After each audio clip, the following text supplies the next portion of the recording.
Pourquoi il faut faire attention à l'âge des locataires qu'on met en place dans un logement? C'est une décision récente du Conseil constitutionnel qui me donne envie de faire cette vidéo, ce podcast.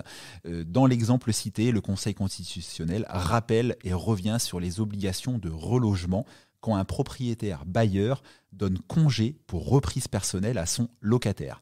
En effet, quand on fait de la location, notamment de la location nue, la location classique, encadrée par la loi de 1989, on a le droit de reprendre son logement à chaque fin de bail, donc tous les 3 ans pour simplifier, pour notamment une reprise personnelle, pour venir y habiter à nouveau soi-même ou loger un de ses enfants ou un de ses ascendants.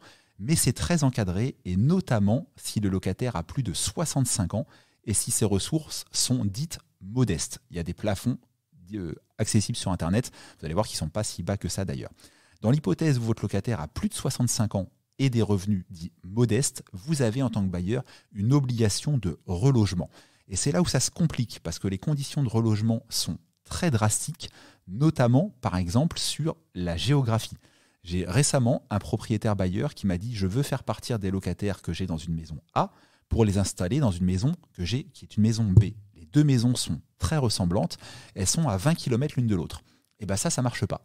Le décret nous dit, la loi nous dit quoi? Qu'on doit reloger le locataire dans le même arrondissement, si c'est une grande ville, dans la même commune, si c'est une ville moyenne, ou dans une commune limitrophe à maximum 5 km si on est dans une petite ville. Donc tout ça pour rappeler aux personnes qui font de l'investissement locatif, ou notamment qui mettent temporairement en location leur résidence principale, que c'est une très bonne chose, j'encourage les gens à faire de l'immobilier, mais qu'il faut être conscient que quand on loue son logement à une personne de plus de 65 ans, ou peut-être de 60 ans à la prise du bail, mais du coup qui forcément, comme tout le monde, va vieillir, et ben ça peut vraiment, de façon drastique, compliquer la récupération du bien. Il faut vraiment en être conscient.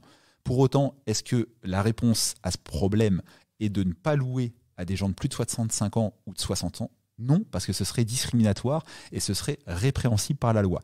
Donc, mon conseil n'est pas de choisir vos locataires en fonction de l'âge, vous n'avez pas le droit de faire ça, mais d'être en tout cas conscient qu'au moment où vous allez choisir un dossier d'une personne âgée, de plus de 65 ans, ou qui s'approche de cet âge-là, qu'il y aura des conséquences drastiques pour faire partir cette personne.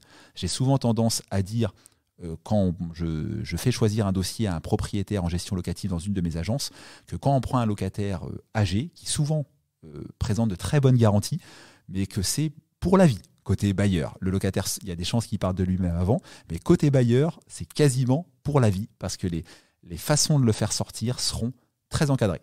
Vous voulez voir plus de vidéos immobilières, vous suivez les conseils en IMO de Patoche sur YouTube et sur TikTok, et vous pouvez voir plein de podcasts sur toutes les plateformes d'écoute. Ciao, à bientôt.